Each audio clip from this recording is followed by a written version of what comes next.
Публичное унижение. Алиев размазал Путина. Диктатор мямлил, извинялся и смотрел в пол. Вы должны это увидеть.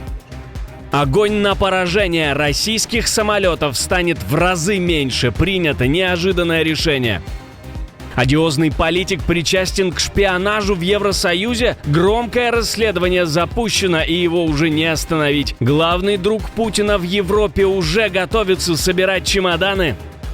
Вашингтон угрожает Москве, в США намекают на передачу Украине оружия, которое может прилететь куда угодно. Догадываетесь, о чем это? Об этих и других самых главных событиях утро пятницы 10 октября. Самые важные и срочные новости, эксклюзивные подробности. Вы смотрите информационный выпуск «Нехта». Оперативно о событиях в России, Беларуси, Украине и мире. Раньше и понятнее других. Все, что нужно знать сегодня.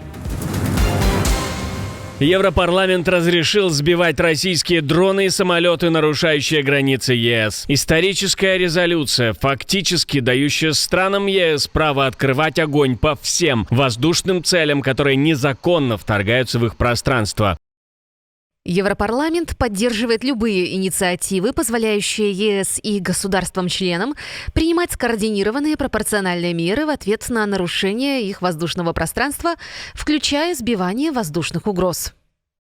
Резолюция также выражает поддержку созданию так называемой «стены дронов» и инициативе Eastern Flank Watch, совместной оборонной программе для защиты восточных рубежей Европы. Кроме того, Европарламент призвал усилить санкции против России, распространить их на Беларусь, Иран и Северную Корею и ввести ограничения против китайских компаний, которые поставляют в РФ продукцию двойного назначения и комплектующие для ракет и дронов. В документе отдельно отмечено, что диверсионные и гибридные действия России против ЕС могут быть квалифицированы как государственное спонсорство терроризма, даже если они не достигают уровня прямого вооруженного нападения. Напомним, что в конце октября лидеры стран ЕС соберутся в Брюсселе, чтобы утвердить дорожную карту новой европейской оборонной стратегии, ключевым элементом которой станет стена дронов. Путин вяло извинился перед Алиевым. В Душанбе состоялась первая за год встреча Владимира Путина с президентом Азербайджана. И началась она с неловкого признания. Российский диктатор попытался оправдаться за декабрьскую катастрофу, когда ракеты российской ПВО сбили пассажирский Embraer авиакомпании «Аз-Ал», летевший из Баку в Грозный. Конечно. По словам Путина, ракеты не попали прямо в самолет, а взорвались в 10 метрах от него. Он заявил, что система ПВО якобы целилась в украинские беспилотники. Алиев, в свою очередь, заявил, что не сомневается в объективности следствия, но напомнил, что жертвами инцидента стали 38 человек, включая граждан Азербайджана. Также хотел бы поблагодарить вас за то, что вы лично держите эту ситуацию под контролем. И как мы с вами неоднократно обменялись мнениями, а также члены наших команд постоянно в контакте. Вы лично контролируете ход следствия, и у нас не было сомнений, что оно объективно во всем развивается.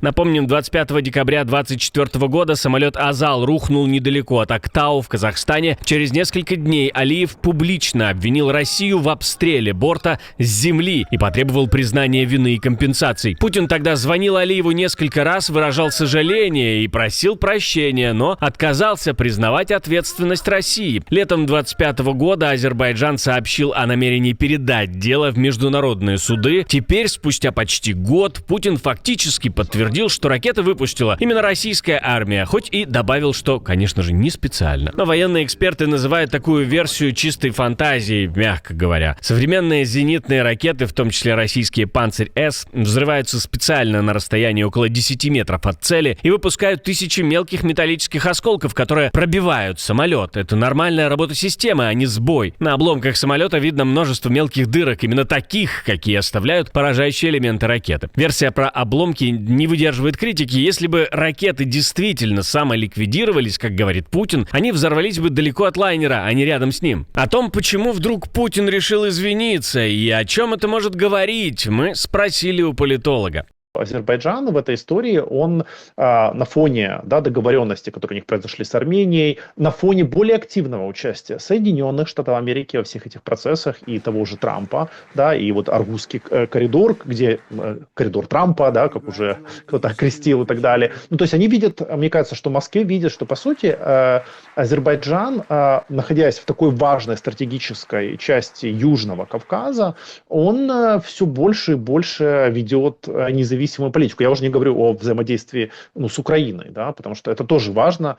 Азербайджан утверждает, что самолет был ослеплен российскими средствами радиоэлектронной борьбы и затем обстрелян с земли. Экипаж попытался вернуться в Баку, но потерял управление и рухнул при посадке под Актау. Погибли 38 из 67 человек. Шпионский скандал в сердце Евросоюза, и он грозит перерасти в крупнейшее шпионское дело в истории Евросоюза. В Брюсселе раскрыта сеть венгерских агентов, которые годами пытались завербовать сотрудников Еврокомиссии под прикрытием дипломатических миссий и дружеских бесед. После публикации громкого расследования ряда изданий Европейская комиссия объявила о начале официального расследования. Главный фигурант – агент под кодовым именем Би. С 2015 по 2017 год он представлялся дипломатом и входил в доверие к чиновникам ЕС. Его интересовали не только слухи и кулуарные разговоры, но и конкретные внутренние документы. По данным журналистов, он предлагал деньги и намекал на взаимовыгодное сотрудничество с венгерской разведкой. Попытка провалилась, Би слишком активно действовал и оказался на радарах контрразведки. После этого он спешно покинул Брюссель, и, как выяснили медиа сейчас, этот человек служит подполковником в Национальном информационном центре Венгрии, структуре, которая координирует все спецслужбы страны. Комиссия принимает к сведению все сегодняшние сообщения по этому вопросу, согласно которым венгерская разведывательная служба проводила операции шпионажа против ЕС и сотрудников его учреждений. Это вопрос операционной безопасности, поэтому, как обычно, я не смогу прокомментировать многое, но могу сказать, что мы создадим внутреннюю группу для рассмотрения этих обвинений. Расследователи утверждают, что нашли еще как минимум 2 венгерских агентов, работавших в то время в Брюсселе. Их деятельность совпадает с периодом, когда правительство Виктора Орбана наращивало влияние в европейских институтах и добивалось назначения лояльных венгров на ключевые должности. Теперь Еврокомиссия начала собственное расследование. В НАТО, напомним, уже ограничили обмен разведданными с Будапештом из-за растущего недоверия к правительству Виктора Орбана. В США намекнули, что у них есть оружие, способное изменить расчеты в войне, и часть его могут передать Украине. Соединенные Штаты обладают средствами, способными нанести серьезный ущерб в любой точке мира, и часть этого вооружения может быть передана Украине, если ситуация того потребует. Мэтью Уитакер, посол США в НАТО, говорит, что Владимир Путин старается не демонстрировать слабость, хотя в действительности находится в уязвимом положении.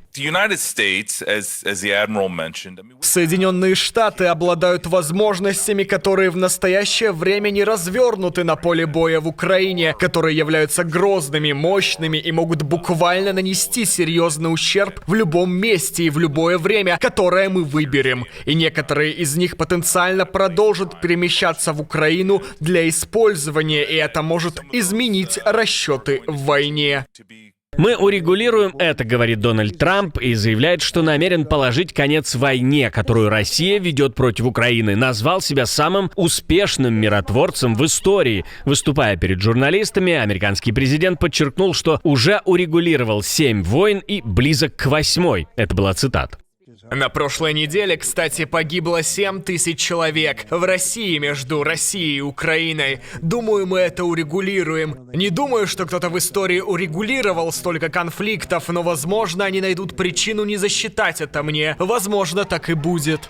Ранее Трамп признавал, что разрешить войну в Украине оказалось сложнее, чем достичь перемирия на Ближнем Востоке. Также он подчеркивал, что тарифная политика и экономическое давление – это ключ к заключению долговечных мирных сделок. Поговорили обо всем этом с экспертом, политологом, который специализируется на изучении американской политики, Алексеем Якубиным. Трамп публично он не может признавать своих ошибок, и мы неоднократно это замечали. Он находит, в случае чего, объяснение внешними различными факторами, почему что-то не произошло, но при этом всегда подчеркивает, что его роль могла бы быть вот в таком склонении, могла бы быть очень значительна и могла решить вопрос. В плане российско-украинской войны, я думаю, что тут свою роль все-таки играет тот момент, что Трамп очень много инвестировал уже в этот процесс. То есть, грубо говоря, ему просто уйти от этого вопроса не удастся. Плюс, я думаю, сыграла свою роль все-таки и позиция европейских союзников Украины, вот встречи в Британии и в Европе. Я думаю, что они также повлияли на позицию Трампа, что он, в общем-то, остается, как он сам когда-то использовал такую метафору, на поле для гольфа. Другое дело, что, как мне кажется, Трамп все больше и больше в этой истории видит, что тот подход, который он использовал до этого, он не совсем, мягко говоря, работает. Венгерский писатель Ласна Краснохоркай стал лауреатом Нобелевской премии по литературе 2025 года. Шведская академия отметила его захватывающее и визионерское творчество, которое среди апокалиптического ужаса утверждает силу искусства. В Нобелевке говорят, что Краснохоркай – великий эпический автор центральноевропейской традиции, который продолжает линию от Кафки до Томаса Бернхарда с присущими ей абсурдом и гротеском. His style also allows for a lightness of touch. Его стиль также позволяет достичь легкости прикосновения и великой лирической красоты. Вдохновленный впечатлениями от путешествий в Китай и Японию в начале 2000-х годов, он также в ряде более тонко настроенных работ расширил свое контекстуальное пространство за пределы Центральной Европы.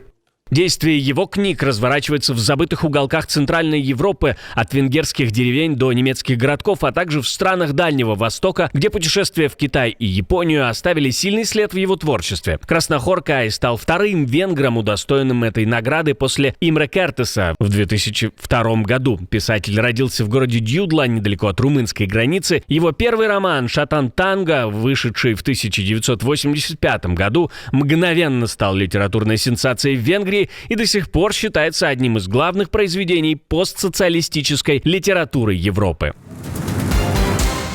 После 2,5 лет молчания семья Марии Колесниковой получила от нее первое настоящее письмо. Живое, теплое и полное надежды. Послание пришло в начале октября и опубликовано на странице политзаключенной в Инстаграм. Для семьи это письмо первое настоящее свидетельство того, что Колесникова жива и держится. До этого за последние полгода от нее приходила только короткая записка в пару строк: «У меня все хорошо, всех обнимаю». 7 сентября 2025 исполнилось 5 лет с момента ее задержания. Все это время информации о Марии очень мало, только редкие слухи от освобожденных заключенных. Колесникова, одна из лидеров белорусской оппозиции, отбывает 11-летний срок по обвинениям в заговоре с целью захвата власти. С 2022 ее перевели в колонию в Гомельской области, после чего связь практически прервалась.